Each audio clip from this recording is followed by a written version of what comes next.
También se pueden degradar un poco por acción mecánica, o sea, se rompen, pero generan microplásticos, que es otra problemática también que actualmente se está estudiando mucho. A su vez, ese filtro retiene sustancias tóxicas. Cuando damos cuenta que pasa el humo y vieron, las colillas quedan como marrón. Eso tiene alquitrán, tiene nicotina, tiene la lista que había dicho Krep de 7000 productos tóxicos, ¿sí? Esos tóxicos se filtran al agua y particularmente son muy complicados para los organismos que viven en ambientes acuáticos, ¿sí? Peces, moluscos, ¿sí? Todo ese tipo de organismos están muy expuestos a la toxicidad de las colillas. Y justamente, si nos fijamos, los estudios son en playas, en agua, ¿sí? Cuestión, actualmente no hay sistema de tratamiento para esto.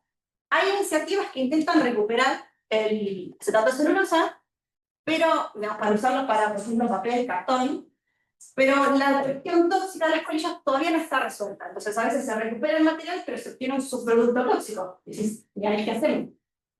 Ahí es donde entramos con los hongos. ¿Por qué usamos hongos?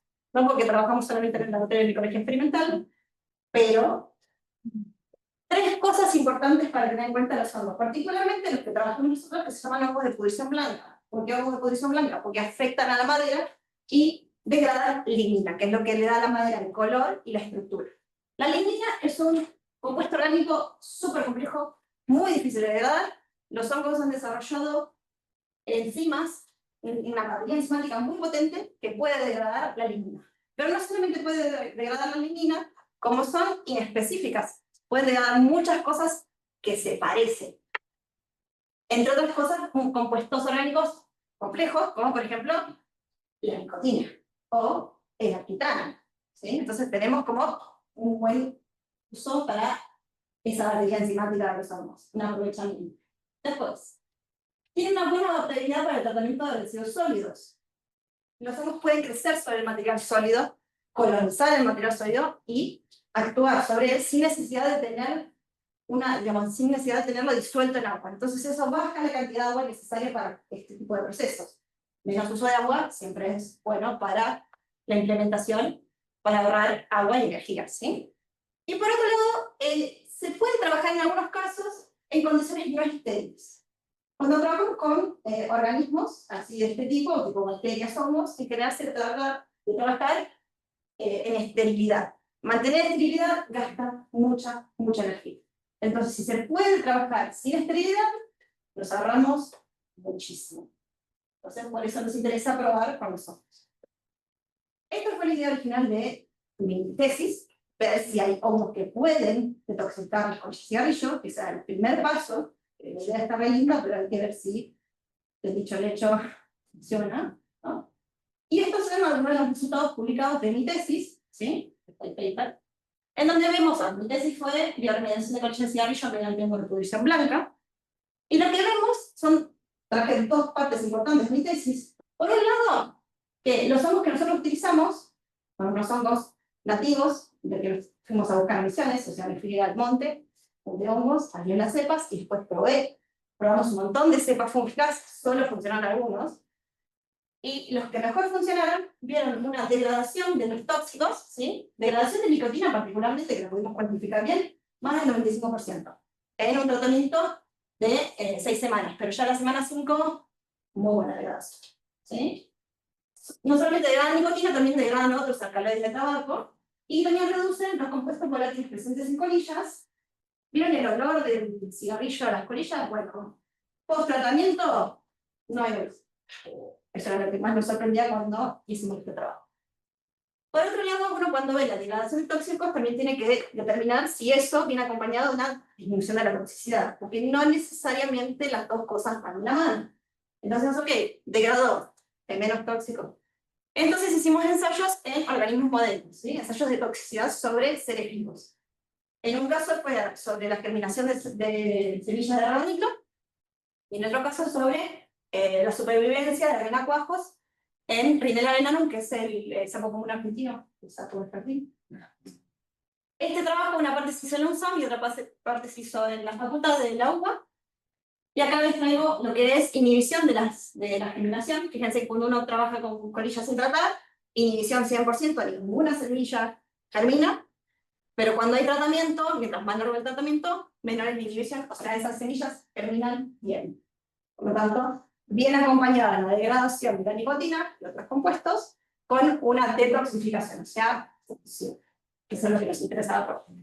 Una vez que encontramos que funciona, decimos, bueno, escalar. Y acá es el horror de todo científico, es, yo lo demostré en mi laboratorio, ¿para qué hago? Llevarlo más. Bueno, y acá tenemos que presentar un sistema escalable, que además sea económico, porque también sabemos que esto, cuando queramos trabajar con más material, por eso decía que hoy dijimos que eran 4.5 billones, son muchos. Así que dijimos, bueno, escalable y modular. La idea sería hacer bandejas apilables para el cultivo, sobre las condiciones húmedas hay que determinar las mejores condiciones para ese tamaño, si nosotros lo hicimos a nivel laboratorio, después tenés que probar, por ejemplo, temperatura, tiempo de cultivo, cantidad de inocuos, testear, hay que ajustar los valores, ¿sí? También hay que valorar que la degradación del tóxico sea óptima, tenés que volver a chequear, che, esto funcionó, bajó la nicotina, y de vuelta, controlar la calidad del proceso, bajo la toxicidad. Hay que olvidarse de ir viendo que cada cambio que uno hace venga asociado con mejor la función del proceso. Una vez que se tienen todos esos valores bien ajustados, obtenés el prototipo final, que sería el que se puede vender básicamente. Es decir, este es el proceso final. No me mostré acá. Ahí están mis hojitas. Esta es la parte de abajo de la red media. Bueno, ¿con qué contamos para hacer todo esto? Nosotros contamos con un grupo de trabajo experimentado y equipamiento de primera calidad. Tanto en el laboratorio de Ecología Experimental como en el Instituto de Investigación en Ingeniería Ambiental, tenemos toda la infraestructura. O sea, el laboratorio de microbiología, donde hacer todos los cultivos, ¿sí? Y el laboratorio de química, donde tenemos gran parte de las cosas que son más caras, que son, por ejemplo, el cromatográfico líquido, o el laboratorio para medir mantenimiento de arena coco para hacer los ensayos. O sea que eso en general es la infraestructura más cara. ¿Y cuáles son las perspectivas de este proyecto? ¿Sí? Necesitamos asignar recursos a 3 cosas en particular. Uno, la contratación de una persona que se dedique a hacer esto, ¿sí?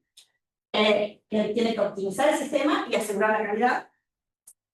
Por otro lado, armar la infraestructura modular para diseñar el sistema. Y los gastos que son de validación del sistema. Por más que uno tenga el HPLC, el equipo, no sé qué, hay algo que se llaman los consumibles, que es también un horror para el científico, porque si tengo el equipo, pero sin consumibles no lo puedo usar. ¿Qué es un consumible? Siempre van a haber botellitas y cosas en los equipos, esos son buffers, solventes, patrones de medición obligatorios. Y cada vez que lo procesas, se gasta, y no lo vuelves a reutilizar. Esos son los consumibles, y los necesitamos, si no, no podemos hacer estos ensayos, ¿sí? Entonces, esas son las 3 patas que necesitan la asignación de recursos. Por último, tenemos lo que sería la matriz FODA del proyecto, donde hablamos de las fortalezas, las oportunidades, las debilidades y las amenazas. ¿Qué fortaleza tenemos? Ya contamos con los hongos hiperdegradadores que están validados en la tesis doctoral y además están publicados los resultados, o sea, está validado por la comunidad científica. Por otro lado, tenemos que el sistema sería un bajo costo del sistema operativo porque vamos a trabajar con baja estabilidad, entonces eso mejora el proyecto. Tenemos cierta infraestructura garantizada, que es el acceso al HPLC masa y los laboratorios para trabajar, y el equipo técnico especializado.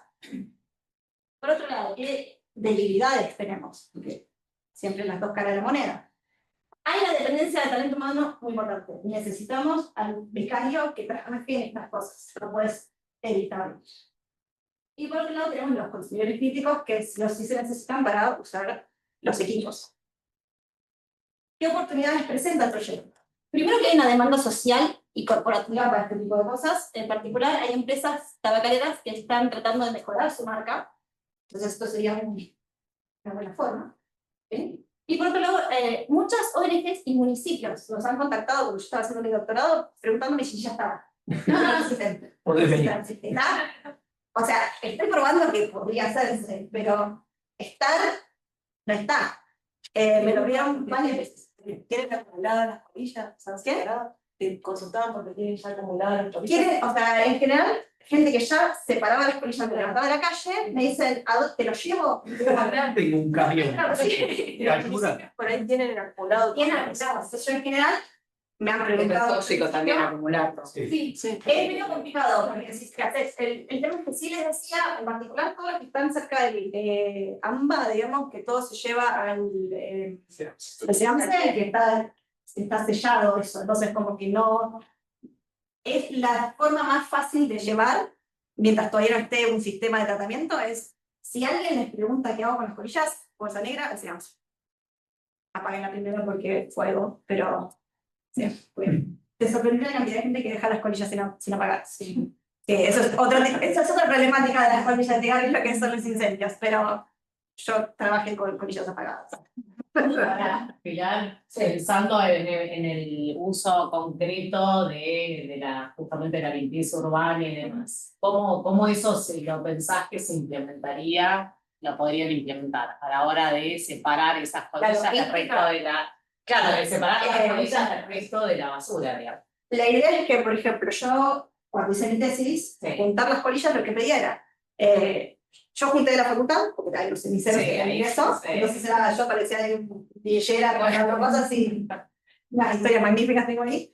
Pero después mucha gente me traía en fraquitos, sus colillas, que decían, te las traigo, los junto en una semana y te las traigo. En particular gente de USA, que yo los veía cuando yo iba a trabajar allá, yo llegaba y me daban todos fraquitos con colillas.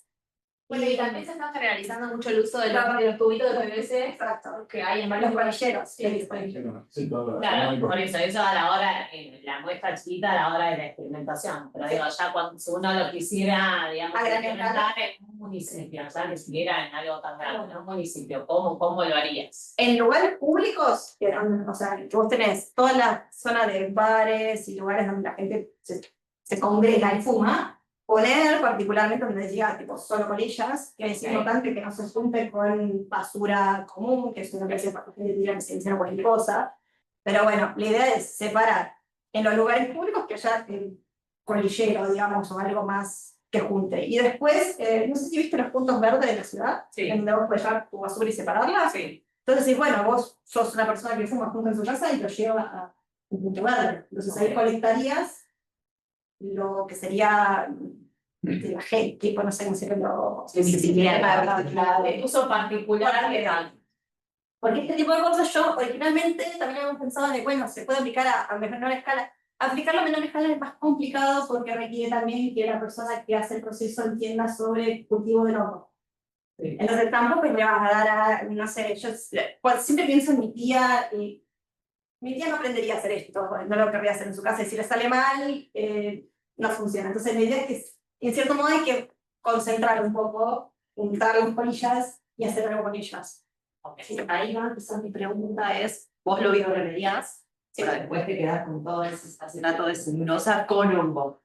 Sí, pero la idea es, como ya existen sistemas de reutilización y están refuncionando, no son reútiles o de reutilización de el acetato celulosa. Se puede, se vuelve a hacer celulosa. Pero lo llevas con el hongo, porque sí, en realidad el hongo lo usa como matriz ese acetato. Sí, pero no pasa nada, se puede procesar todo junto. Todo el hongo no es complicado y aparte ni siquiera, creo que no lo señalé, los hongos que nosotros trabajamos no son hongos tóxicos y ni son hongos patógenos, nada, o sea, es como, no son lo que se llama GRAS, que es General Candida Safe, porque yo no lo uso para alimentar tampoco. No recomendaría nunca alimentar a otra persona con algo que se crió en colillas. No, obvio, pero no lo necesitas gas. No, sí, en general uno tiende a tratar de asegurarse que con lo que trabajas es seguro. Entonces, por más que no lo vayas a usar para algo alimenticio, o sea, estás exponiéndote vos, si hagas gas, es tipo, está perfecto. Entonces ya es como una seguridad exagerada tal vez, pero por lo menos puedes decir, che, esto no va a ser un problema. Nunca. Entonces, perfecto. De todos modos, que nosotros trabajamos no son ni tóxicos ni complicados para el ambiente. Y sí lo que tenemos, por ejemplo, acá en la parte de amenazas, hay Hay ciertos trámites burocráticos de cuando uno trabaja con seres vivos. Los seres vivos no se patentan, pero tenés que pedir permiso para usarlos. O sea, yo particularmente trabajo con unos que son de misiones, con papeleo para el uso de los hongos para el estudio, todo, o sea, toda esa parte está completamente legal. De hecho, para publicar tenés que mostrar que tus hongos están en un cepario fúngico que opera legalmente, o sea, hay muchos permisos para demostrar. El tema es que hay cierta parte burocrática que se puede hacer el trámite y se puede desarrollar en paralelo con el desarrollo, ¿sí? Entonces, para terminar con un producto que ya puedas usar y aplicar el hongo con los permisos, porque en general, si se saca algún tipo de, si algo gana regalías, tenés que pasarle a la provincia, porque eso es material de la provincia, no podés ir, no podés misiones. Es una valorización del recurso biológico. Pero una vez se olvida esas cosas, porque como que uno termina trabajando así, después es un hongo. Es un bajito. Es un hongo, es el hongo de misiones. Así que misiones. Mucho protocolo de la boya. Pero bueno, después tenemos una parte de competencia que es un poquito extraño, me pasó mientras yo hacía el desarrollo de esto. Hay mucha gente que dice, sí, se usan los hongos para esto. Y cuando le preguntas, bueno, ¿lo hiciste? Sí. ¿Y cómo te dio? Me dio. Bueno, pero chequeaste que baja la toxicidad, chequeaste que funciona, que degrada. No. Entonces, hay competencia, porque hay otros proyectos que también quieren usar los hongos como degradadores, pero no carecen de transparencia científica. Y en algunos casos hasta dicen cosas muy extrañas, como me pasó, me hicieron una entrevista en National Geographic de Latinoamérica, a mí y a un señor en México, que también trabajaba con hongos y degradación de colillas. Y según la entrevista, el señor decía que sus hongos hacían que los metales pesados dejen de ser metales pesados. Y yo dije, hace fisión nuclear, y esto es lo que buenísimo. Entonces, claro, cuando uno hizo, como científico, duda, como mínimo. Entonces yo en general, por eso yo insisto, nosotros tenemos esto publicado y es importante, por más que te digan, no, pero si lo publicás no va a ser tuyo. Está publicado mi nombre, es una investigación, y está validada por la comunidad científica que los resultados y dijo, sí, o sea, bien. Es importante eso. Entonces, si bien hay competencia, nosotros tenemos por otro lado nuestra fortaleza, ¿sí? Como contrarrestando un poquito eso. ¿Y ustedes pensaron en patentar el uso de ese hongo para la degradación de... No se patentan los. No se patenta el hongo, pero el uso para eso sí se puede patentar. El proceso, tendríamos que tener el proceso. Claro. O sea, antes tendríamos que ajustar bien el sistema para poder decir, bueno, todo este sistema se hace así, con el hongo pírulo, pero está ajustado particularmente a él. Pero eso lo pensaron eventualmente que lo podrían patentar o no, esa es la cosa. No tenemos hecho. No, ya sé, pero Entonces, como que cuando uno, si lo piensa, diagrama los usados de la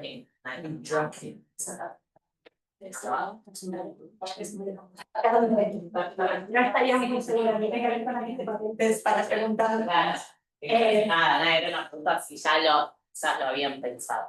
En su momento estaba la idea de, todo esto obviamente se hizo con las universidades, entonces tenés que juntar a ambas y decirles, bueno, ¿qué hacemos? Hay que hacer todo el papeleo de esto. Sí, claro. Y sí, y aparte tengo que ponerme a leer sobre eso, pero yo, de vuelta, solo científica, no me enseñan esto en la facultad. Entonces, bueno, este sería el proyecto en sí. Ni siquiera estamos en el Valle de la Muerte, creo que estamos una pata antes en el Valle de la Muerte. Comprando un ticket para ir. Decidiendo cómo llegar. Yo le digo que dijo que estoy. Igual ellos no lo están planteando como un negocio actualmente, o sí están apuntando a algo que sea rentable.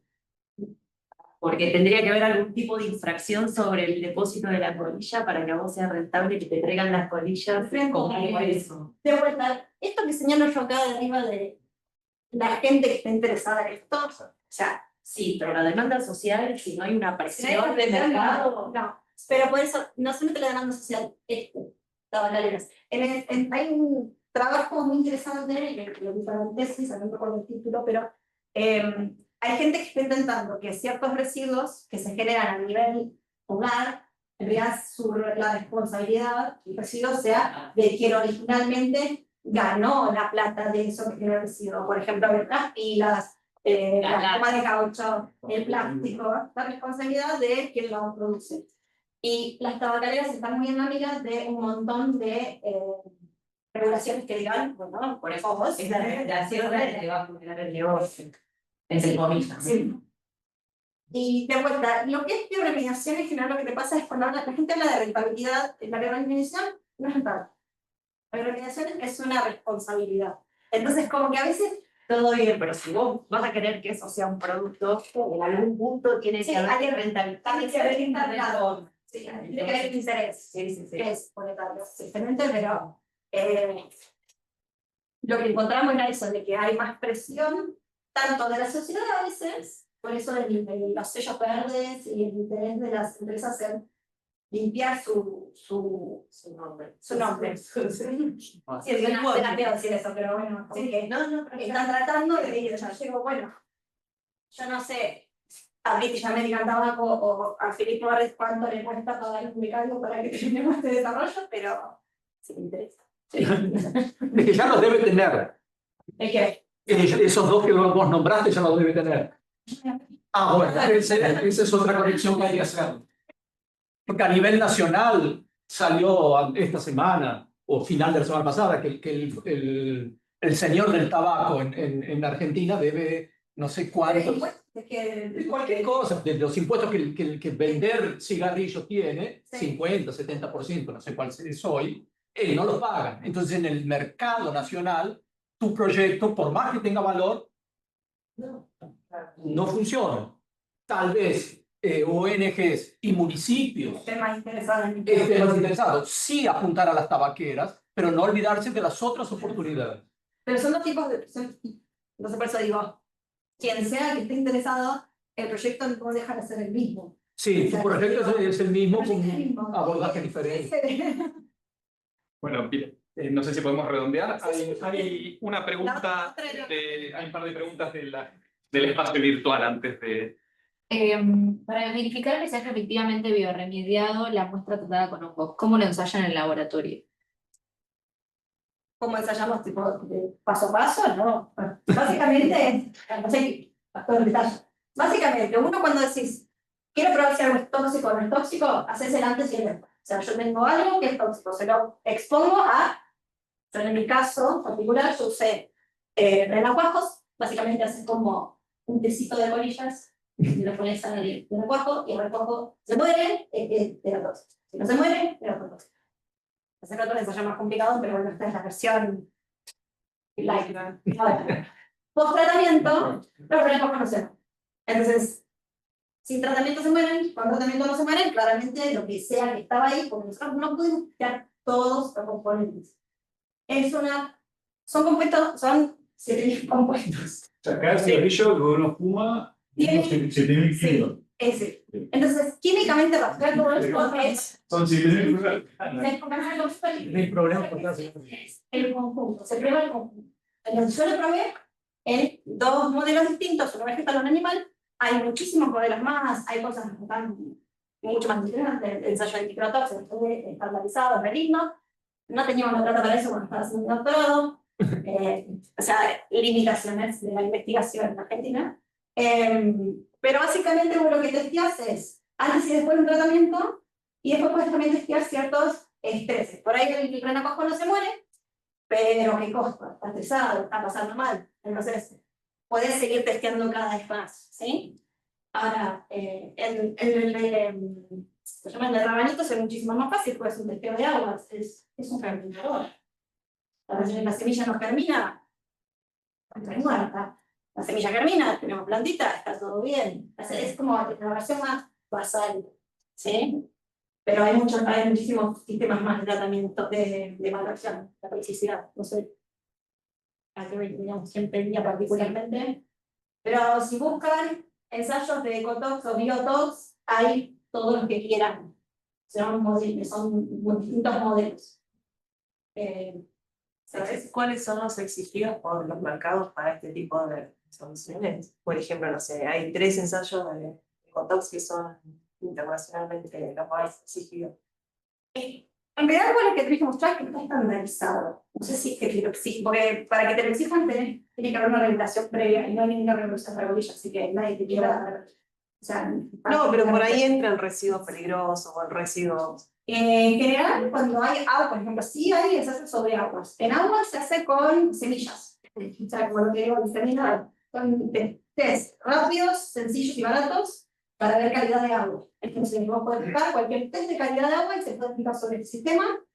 El ensayo Manfritox, que es el que yo usé en el examen con las chicas de Ecotox, es un grupo de ecotoxicología, que de hecho hacen muchos testeos de aguas, arroyos, ríos y demás, ellas trabajan en eso, crían a los renacuajos de estos sapos, y se usa particularmente el sapo argentino porque es el sapo más común en toda la Argentina, o sea, es un buen modelo para trabajar. Ese mismo ensayo Manfritox se puede usar con muchos otros anfibios. Los anfibios son muy sensibles a cualquier tipo de toxicidad en aguas. Entonces, dependiendo en qué país estés, el sapo es distinto. O sea, después, el ensayo de microtox es con bacterias luminiscentes. Eso está muy estandarizado, pero tenés que comprar el kit. Pero bueno, existe, ese es súper estandarizado. Después están ensayos con dafnias. Hay muchos. O sea, en realidad uno en general lo que termina haciendo es elige uno o dos que sean bastante complementarios. Yo elegí vegetal y animal porque me pareció útil y aparte yo tenía acceso a ambos, también eso es una limitante, pero básicamente puedes elegir, o sea, mientras busques cuál es la base, va a estar bien el que elijas. Mientras más tengas, mejor. Pues estás abriendo como una amplia gama de toxicidad distinta, porque no es lo mismo. De hecho, los renacuajos son más sensibles que las rabanitos. Entonces, ya, los ensayos a futuro se van a hacer renacuajos, no en rabanitos. Porque querés ajustar mejor, que sea más sensible el bicho que usás para probar que lo que vos detoxificaste funciona. Pero hay otro punto. Sí, hay una más. Sabrina, ¿y el producto final luego del tratamiento con hongo, qué se podría utilizar? Hay muchos trabajos hechos o sea, hay unos brasileros que de hecho me gustó mucho lo que hacían ellos porque fueron muy honestos con su investigación, uno siempre defiende eso. Ellos agarran colillas, deshacen eso, hacen una pulpa y lo hacen papel, de nuevo, o sea, y dicen que les sale papel de excelente calidad. Ellos hablan de todo, pero dicen, ok, me salió un papel hermoso, pero tengo un subproducto de un líquido que es una guarenga que tiene una demanda química de oxígeno altísima y no recomendamos verter en la naturaleza. O sea, ellos dijeron, buenísimo el papel, malísimo que tenía tóxicos. No evalúan más allá de lo que hay, pero sabiendo lo que hay en colillas, nos hacemos una idea. ¿Sí? Entonces yo le decía, bueno, el sistema existe, ya alguien lo puede usar. No yo, porque yo solo soy bióloga, no hago papel, pero ofrecerlo como un eslabón dentro de un ciclo. ¿Sí? Como bueno, que hago con las colillas, recupero la acetocelulosa, pero primero lo tengo que limpiar. Lo limpio y después lo proceso. Habría que llevar de este tipo de material a, ¿cómo se llama? A la otra empresa, que prueben, a ver, ellos ajusten. También hay gente que quiere usar las colillas de cigarrillo como, la parte química me gustó, pero me lo mencionaron, se usan como si fueran esponjas para meter gases. En vez de guardar el gas como gas a presión, se guardan en sistemas de material de base carbono. Acetocelulosa es un mineral de base carbono.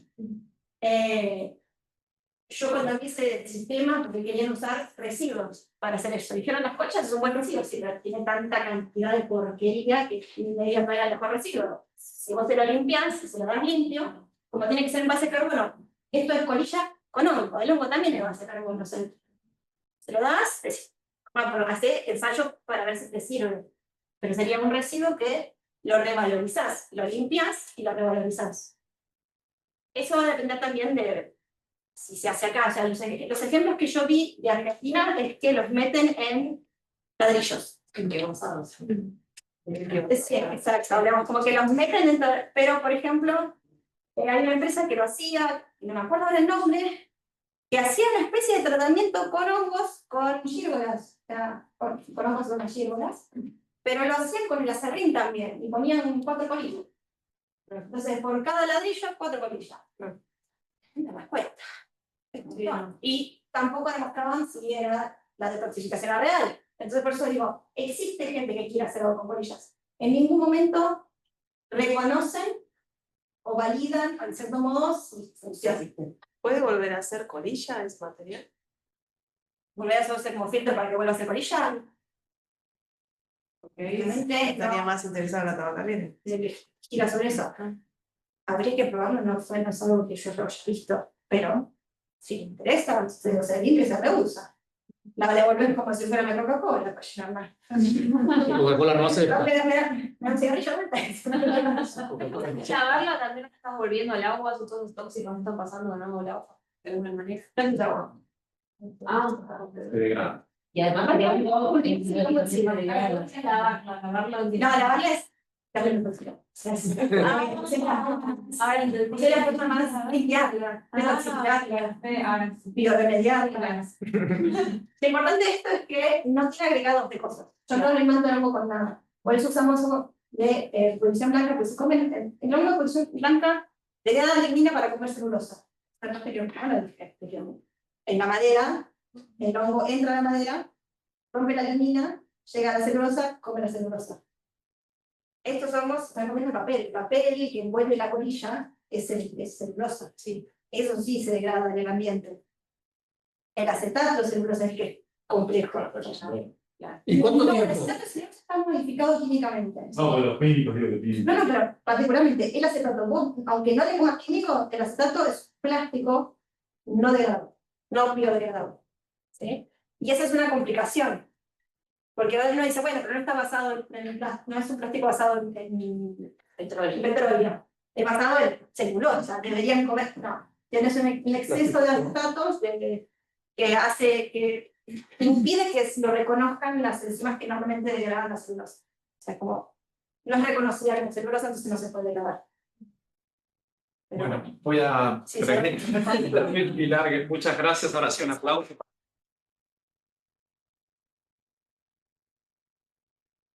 Bien, y vamos a invitar a Cintia Rivero, la doctora Cintia Rivero, que nos va a presentar Remtex, que es tratamiento de efluentes textiles con biotecnología enzimática.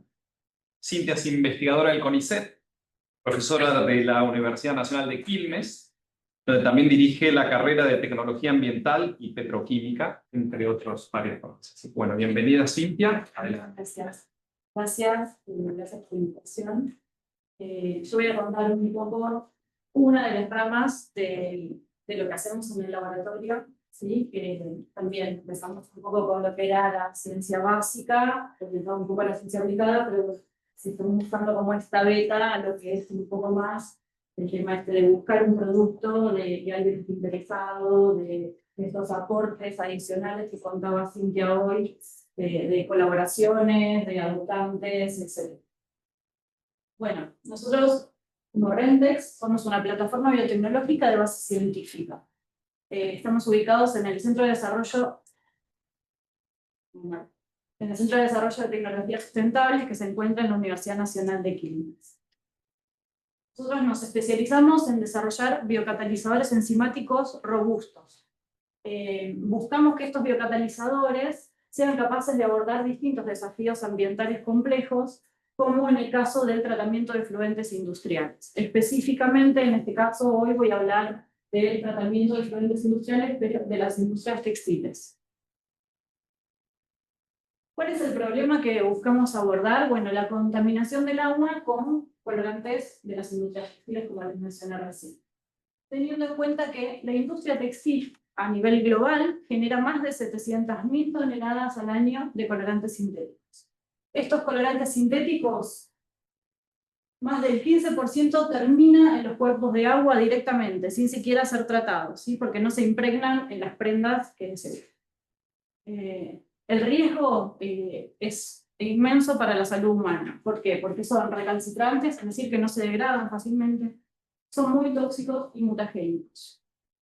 los métodos de tratamiento actual utilizan más que nada sustancias químicas, por lo cual son muy agresivos, costosos y generan residuos secundarios que son altamente tóxicos. Dentro de nuestros potenciales clientes, nosotros podríamos abarcar tanto industria alimentaria, industrias químicas o farmacéuticas, pero como les dije recién, nos vamos a enfocar en la industria textil, específicamente en industrias de teñido y de acabado textil, y también podría ser en plantas de tratamiento de efluentes industriales. El tamaño del mercado global ronda entre los 10 billones y 20 billones de dólares, considerando el tratamiento de aguas residuales y específicamente el tratamiento de los efluentes textiles. Es decir, es un mercado que evidencia un interés bastante grande. Nuestra misión es poder proporcionar una solución que sea efectiva, económica y a la vez sustentable, ¿sí? Y para esto nosotros lo que hacemos es desarrollar biocatalizadores que están basados en enzimas y que a su vez esas enzimas están inmovilizadas. Más adelante les voy a contar por qué hago hincapié en esta parte de la inmovilización. Entonces, nuestra propuesta general es transformar a un pasivo ambiental, ¿sí?, en una oportunidad de remediación sostenible que nos permita recuperar y reutilizar el agua, incluso dentro de la propia industria textil. Nuestro nivel de madurez, en el nivel de madurez tecnológica, nos encontramos en un TRL4 aproximadamente. Para esto nosotros contamos con un biocatalizador activo, es decir, tenemos un extracto enzimático enriquecido con la actividad de interés, ¿sí? Contamos con, acá no lo aclaré, pero a diferencia de lo que comentaban recién, nosotros contamos con enzimas bacterianas, ¿sí? Bacterianas, generalmente termófilas, porque tienen esa capacidad de soportar ambientes extremos. Entonces nosotros contamos con un extracto enzimático que ya fue identificado, que tiene una capacidad de degradar compuestos aromáticos, ¿sí? Y justamente las estructuras de los colorantes, muchos de los colorantes que se usan en la industria textil, tienen estas estructuras. A este biocatalizador que identificamos también lo hemos inmovilizado. En realidad, hacemos mediante inmovilización, estabilizamos a estos extractos, ¿sí? Nosotros contamos con experiencia en el diseño de distintas clases de soporte, lo que nos permite es incorporarle grupos funcionales, es decir, como bracitos al soporte, que nos permite agarrar al biocatalizador de interés, y esto lo que genera es una estabilización del mismo, ¿sí? Y además, que es lo más representativo en cuanto a la inmovilización, que al estar inmovilizado nos permite reutilizarlo en varios procesos. Es decir, usarlo para un proceso, sacarlo o mantenerlo en donde esté colocado, usarlo para otro proceso y así sucesivamente. Entonces eso le da la capacidad de poder ser utilizado a nivel industrial. Este biocatalizador ya inmovilizado y estabilizado, nosotros ya lo probamos en la degradación de distintos colorantes comerciales que sabemos que se utilizan en las industrias textiles, como por ejemplo el RBBR o el índigo cadmio, y que tienen este tipo de estructuras que les mencionaba recién. Hemos llegado a un prototipo de escalado, ¿sí? Evaluamos la degradación de estos colorantes a mayor volumen, que para nosotros mayor volumen, 50 mililitros, es un montón, ¿sí? Eso es como a la escala a la que hemos llegado hasta este momento.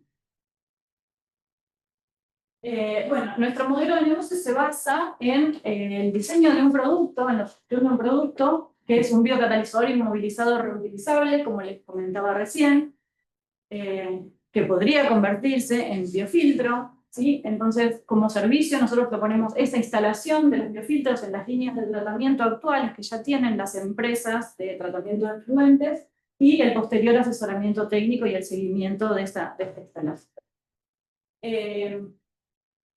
Vamos a comenzar con, para la parte de licenciamiento, con, intentar una venta directa a las empresas textiles, y también podríamos inferir un licenciamiento de uso a las empresas de tratamiento de efluentes. O sea, hay empresas de tratamiento de efluentes en las que confluyen un montón de industrias textiles, que les llevan sus efluentes y esta empresa se encarga de tratar a lo mejor el efluente de 10 empresas textiles. Obviamente, llegar a que son las alianzas estratégicas, buscando distintos tipos de empresas que busquen certificaciones sostenibles, ¿sí? O también, como les mencioné anteriormente, creemos que es uno de nuestros, digamos, mayormente estratégicos, las de tratamientos de efluentes, porque tienen mucho más vínculo con el mercado que a nosotros nos interesa. En cuanto al impacto económico, si nosotros comparamos nuestra tecnología con los métodos convencionales, podemos llegar a una reducción de costos significativamente elevada, ¿sí? Nosotros, con los resultados que tenemos hasta ahora y con este biocatalizador que yo les mencioné, que tenemos un biocatalizador inmovilizado, que sabemos que se puede reutilizar al menos más de 10 veces, podemos llegar a una reducción de costos con respecto a los métodos convencionales químicos que utilizan las empresas de tratamiento de casi un 50%. Además, hay que destacar que, bueno, en los métodos convencionales hay mucha producción de lodos y se utilizan productos químicos. En nuestro caso, conseguiríamos tener compuestos menos tóxicos y además lo que se utiliza es biodegradable. Si nosotros, nuestra proyección nos indicaría que si logramos tener al biocatalizador optimizado todavía más, habiendo diseñado este biofiltro a nivel un poco de mayor escala, digamos, podríamos llegar a reducir los costos a un 90% todavía de los costos de tratamiento convencionales que tienen ahora las industrias. En este escenario, si nosotros consideramos que una empresa textil gasta $25.000 al año para este tratamiento de sus efluentes, podríamos reducir los costos a un 90%, y si escaláramos todavía esta solución a 100 empresas, esto implicaría un mercado potencial de más de $2 millones al año solamente en Argentina. Consideremos que solamente en la provincia de Buenos Aires hay 600 industrias textiles. Acá yo estoy incluyendo un mercado de alrededor de 100 empresas. Bueno, ¿qué buscamos para la siguiente etapa?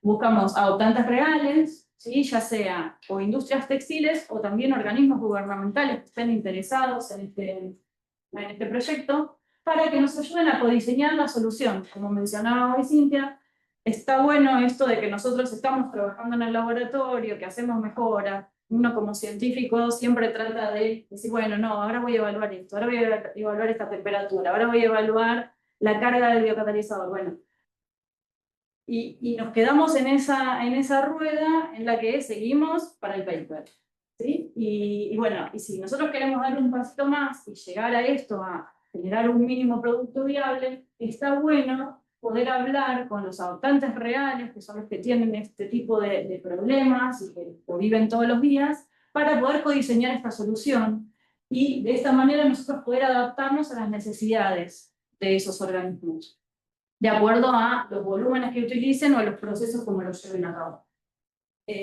También, obviamente, buscamos fondos de inversión o socios estratégicos que nos permitan poder escalar la producción y mejorar la formulación industrial, que justamente cuando uno trabaja solamente en el laboratorio, lo que tiene son generalmente subsidios que no permiten llegar a un escalado del proceso, es decir, llegar a unas condiciones que sean lo más parecido posible a las que lo vamos a querer implementar. En cuanto a la proyección a 2 años, bueno, nosotros proyectamos que en un principio vamos a comenzar con la optimización y la validación en el laboratorio. Nuestra primera propuesta es realizar ensayos comparativos, pero a mayor escala, pasar de los 50 mililitros al menos a 250 mililitros, poder caracterizar todavía más el catalizador y evaluar la toxicidad. Ya arrancamos con algunos de estos ensayos. Y simular efluentes reales. Es decir, en los efluentes reales, además de los colorantes, se utilizan altas concentraciones de sales y otras sustancias accesorias que, bueno, deberíamos evaluarlo también con nuestro biocatalizador. Luego, un diseño y construcción del prototipo. Ahí lo que buscamos es caracterizar y evaluar el efluente, específicamente el efluente real de la empresa. Nosotros ya hemos hablado con algunas empresas, específicamente hay una que está interesada que nos puede proporcionar este tipo de muestra del efluente real. Para eso vamos también a desarrollar ensayos de eficacia de distintas características del bioreactor. Luego quisiéramos pasar a la parte de lo que es ensayos a escala prepiloto, ya ahí pasar de mililitros a 50 a 250 litros, adaptando al flujo y al tipo del efluente, que para eso vamos a necesitar ir a la industria y bueno, evaluar un poco cómo son los flujos y demás características del efluente y en cuanto a los volúmenes, ¿no? Validar el sistema de manera continua, más de tener el catalizador funcionando más de 30 días, para la posterior transferencia y estrategia de protección, o sea, ahí validar la propiedad intelectual, ya con más o menos con un desarrollo en el que ya tengamos interesados, ahí comenzar con lo que es la validación de la propiedad intelectual, elaborar un paquete tecnológico para licenciamiento o spin-off, y llegar obviamente a acuerdos estratégicos y posibilidades de inversión, para después llegar a la etapa de comercialización, en donde prevemos tener un mínimo producto viable, y la posterior evaluación de este producto ya en una planta piloto, y ahí ya comenzar a obtener los primeros clientes reales, ¿sí? No me olvidé de mencionar, iba a mencionar lo del Valle de la Muerte, pero esperamos que acá no aparezca, esperamos llegar hasta el final sin atravesar ese valle.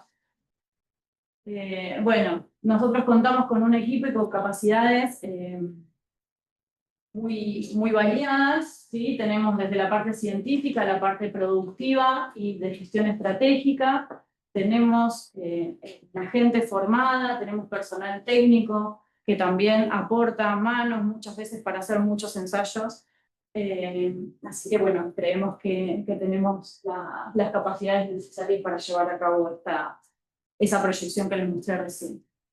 Bueno, el impacto de nuestra tecnología lo que busca es reducir justamente los costos de tratamiento actuales, cumplir con las normativas ambientales vigentes, que afortunadamente cada vez empiezan a ser más estrictas, entonces eso nos lleva a nosotros a que esto empiece a tener un poco más de valor. Hace 2 años mostrábamos esto y nos decían, no, pero ¿a quién le va a interesar si agarran el efluente y lo tiran al arroyo? Entonces, bueno, a partir de ahora que empiezan a hacer las regulaciones un poco más estrictas, tenemos que tener muchas más oportunidades de conseguir estos adoptantes. Revalorizar el agua como un recurso productivo.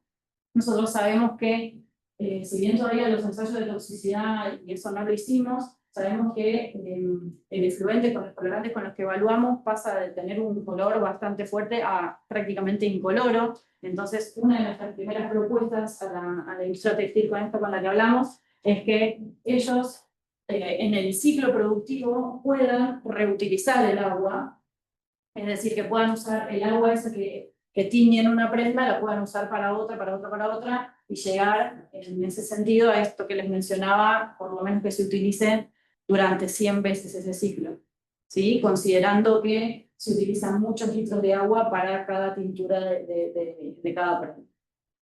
Bueno, y en este sentido, posicionar a la industria textil argentina en la vanguardia de la sustentabilidad en base a esto, a la reducción de la huella hídrica, ¿sí? Y aparejado a esto, más allá de que esto para nosotros consideramos que es una de las cosas más importantes, sabemos que reduciendo el tratamiento, ¿sí? O sea, pudiendo reutilizar el agua, lo que reducimos es la cantidad de lodo que la industria también tiene que mandar a tratar. Entonces se generan muchos menos productos que tienen que llegar a una disposición final.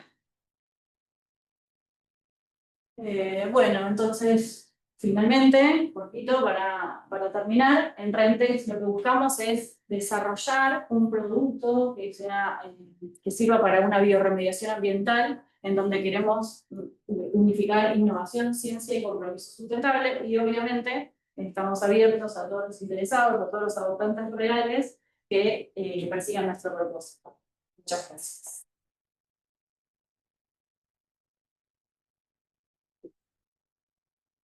No sé si alguien del público presente tiene alguna pregunta para Cintia.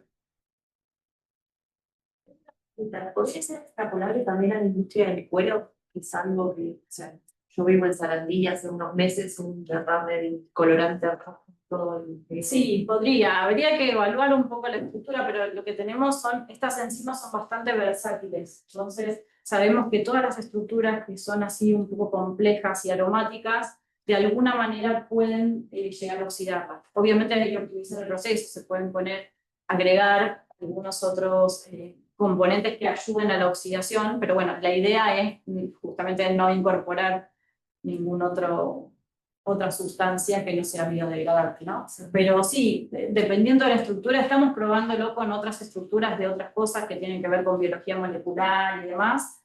Sabemos que es una enzima bastante, o sea, esta actividad enzimática, digamos, es bastante versátil para degradación. Incluso podríamos degradar esas soluciones que surgen de las polillas de cigarro. Habría que probarlo, ¿no? Un día muy interesante y bien armado. Te consulto, ¿existen competidores o visualizan ustedes competidores que hagan algo similar? Sí, con respecto a la parte biológica, lo que hay se utilizan consorcios microbianos. ¿Sí? En este caso son consorcios microbianos, pero bueno, o sea, vos tenés que tirar a todas las bacterias ahí al piletón y después no las podés recuperar. Nuestra propuesta es, teniendo estas enzimas con estas características, ya sabemos que se inmovilizan bien, que mantienen la actividad, que mantienen la estabilidad, ya lo evaluamos, o sea, nosotros sabemos que a escala de laboratorio más de 100 veces se puede reutilizar. Si nosotros diseñamos un biofiltro, va a ser superior a estas cosas actuales, más allá de que haya sistemas biológicos que se utilicen para degradar, aspiramos a que sea todavía mejor, porque por eso es que podés reducir tanto los costos. Claro, Tiene que pero ver por eso mucho no con hay el al día de hoy alguien que ustedes conozcan que está haciendo biofiltros. No que yo conozca, Claro, sí sé que están armando biofiltros que intentan estabilizar distintos tipos de proteínas. Cintia, yo soy de anticueros y textiles de Genoma Plus. Me parece que es súper interesante, no sé si te acercaste. No soy química. Disculpa, pero no te escuché. ¿Sos de anticueros y textiles. Ajá. No estoy en el área de laboratorio, no sé si han tenido contacto, pero es un lugar donde se puede hacer un convenio y desarrollarlo. Digo, los laboratorios están buenísimos. Sí, claro. Después yo te contacto. Dale. Pero te quería agregar dos cosas. También vengo del lado aprendedor hace muchos años y creo que hay dos formas de mover todos estos proyectos que tienen que ver con lo que mostraste del beneficio económico para la misma empresa, digamos. Tenés dos formas de empujarlo, ¿sí? O que los estados legislen y obliguen y generen multas y controles, o que le generes un quiebre económico, un cambio en sus costos fijos a las empresas. Y no pensaría solo en las textiles, en las que producen, sino en las que producen la tinta, como hablábamos hoy de la tabacalera. Sí. O sea, más allá de que uno busca como en lugar del efecto, ¿no? Mitigar el desastre que generan, hay que pensarlo para mí más atrás. Y esas empresas, las que generan las grandes distribuidoras de tintas, químicos para esta industria, las grandes tabacaleras, son las que sí a nivel global tienen presión. Entonces me parece que hay que empezar por ahí. Sí, quizá uno aborda más ya el problema. Uno está preocupado, digo, porque a mí me pasa igual, en sacar el residuo del basural o sacar el químico del agua, pero en realidad los que tienen el poder económico para resolverlo y que empiezan a tener presiones de los gobiernos son los que los producen. Digo, y en ese sentido, por ahí el camino es, digo, de mi experiencia personal, de lo que me funcionó fue ir por los congresos internacionales o las búsquedas de empresas que conocí un montón de proyectos. Y cuando hablábamos temprano de que hay proyectos que nos llegan, el Valle de la Muerte, yo conocí un montón de proyectos de biotecnología en naves, en programas de emprendedores de acá de Argentina, que los compró una empresa en Estados Unidos. O sea, no están por ahí ni siquiera en nuestra estadística, porque no están en el país. Sí. Digamos, es como pasa con los médicos, nos formamos acá y se van afuera y son...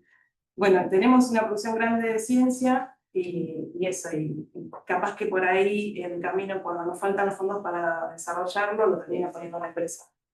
No me quedé con Eso es para consideración. Sí, me parece que eso que decís, sé, por ejemplo, que hay un par de startups que también se enfocaron a esto, al problema previo, que están como generando colorantes, pero a partir de tintes y eso, a partir de justamente organismos. Claro, pero la industria química, que es un monstruo que produce los colorantes, tiene que resolver, no va a cerrar mañana. O sea, No, tal cual. esa es la otra cosa que a mí más me preocupa. Siempre pensamos como científicos o como investigadores dentro de 20 años, dentro de 30 años, que ya todo va a ser bio, todo. Pero hoy seguimos contaminando. Hoy todo, a cada minuto, sigue habiendo... Y además, hasta que se reemplace todo lo químico por lo biológico, va a pasar un montón de tiempo. Lo mismo pasa con los insumos biológicos en el agro, o sea, para poder... Yo pensaba en las tintas que se usan para marcar la semilla que está curada.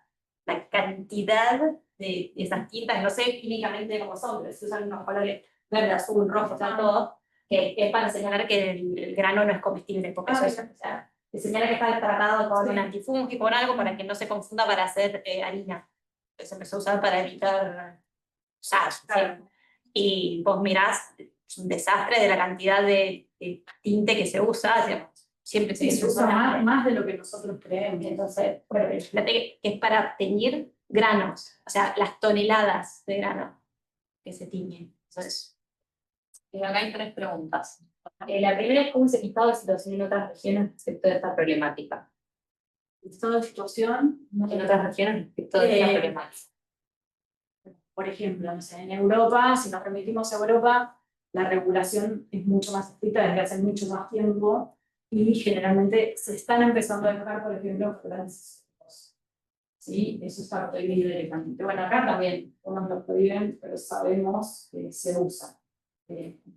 Al respecto de eso, creo que la aplicación no se puede, por eso yo decía el mercado global, parece que más allá de que en otros países, en el mundo más desarrollado también, hay las mismas regulaciones estrictas, también se siguen utilizando algún tipo de colorante que tiene esta estructura y que podemos llegar a abordar. Y la otra es qué tipo de inmovilizaciones enzimáticas se utilizan. Nosotros, bueno, en el laboratorio podemos abordar un montón de inmovilizaciones, ¿sí? Desde inmovilizaciones por absorción, inmovilización covalente, y también tenemos experiencia en lo que es el aclaramiento, en agarosa, alginato, agar, mejoramiento incluso de esas matrices naturales agregando nanocompuestos. O sea, hemos demostrado, eso sí tenemos un montón de publicaciones científicas en las que demostramos que el biocatalizador puede reutilizarse una cantidad de veces mejorable, ¿sí? Y a medida que vamos agregándole cosas o mezclando cosas o adicionando estos nanocompuestos, las capacidades mecánicas también mejoran. Así que hacemos, en este caso específico, es una inmovilización por absorción que después se convierte en covalente. Por eso están Y por último, ¿usan solamente una enzima en particular en el biofiltro que hace toda la degradación? ¿Están estudiando la utilización de más enzimas para el producto? Sí, claro. Necesitamos adoptantes que nos den plata de más enzimas. ¿probaron alguna enzima fúngica?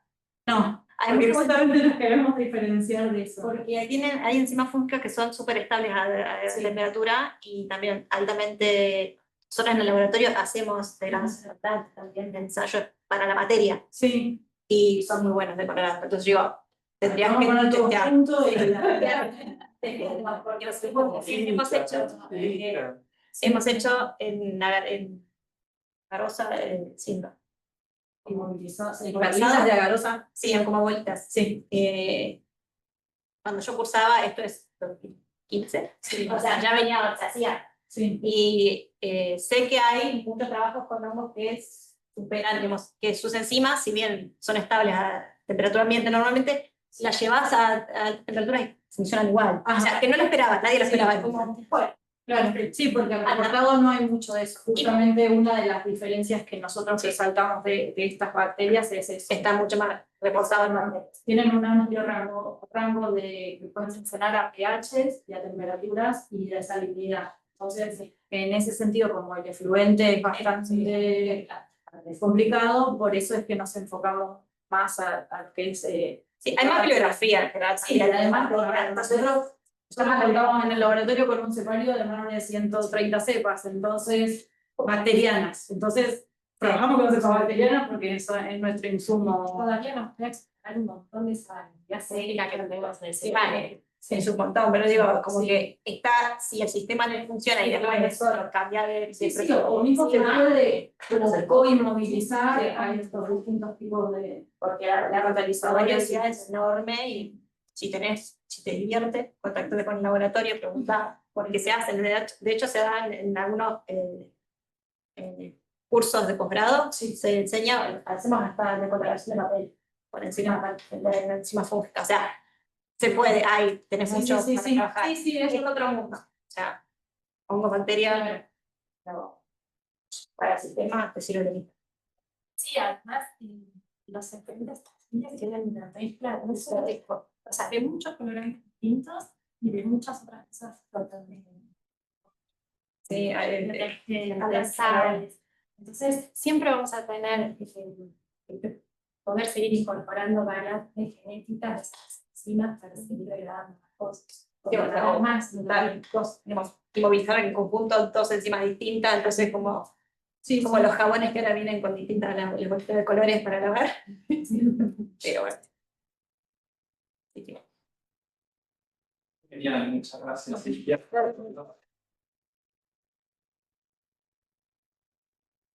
Bueno, y vamos cerrando la clase de hoy. Creo que es muy importante tener conciencia no solo de cómo ayuda la biotecnología o la bioeconomía a la problemática de los recursos, sino también en los dos casos diferentes, las colillas de cigarrillos es el fin de vida útil, o no debería serlo, es un producto que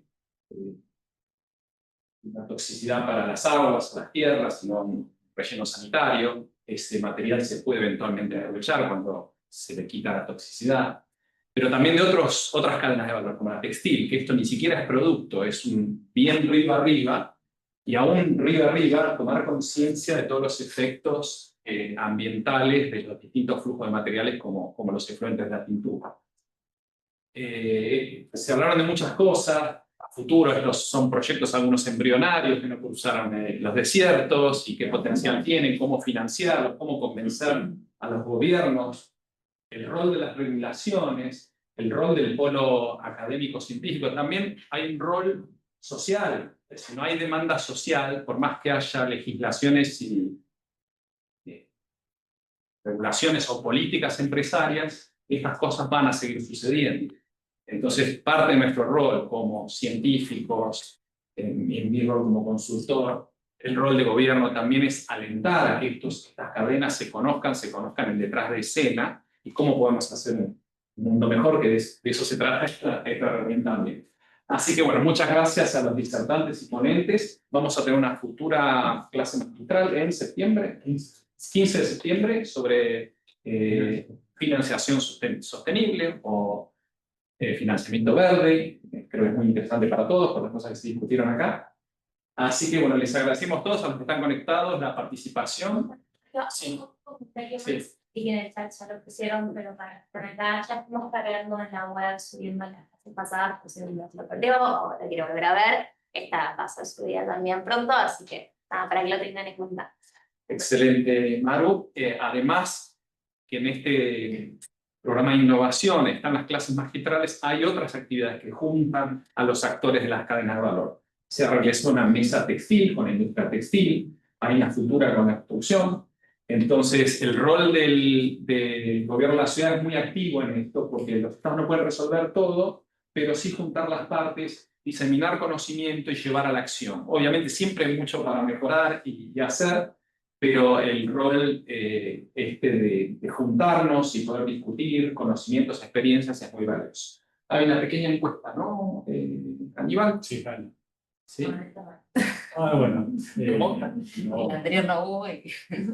La suspendimos. no entendimos bien. La suspendemos la encuesta porque estamos La todos. mandan por email Pero ustedes. la puedo mandar por mail. Sí.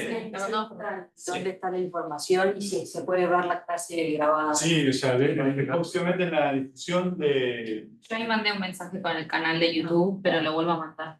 Estamos mandando nuevamente.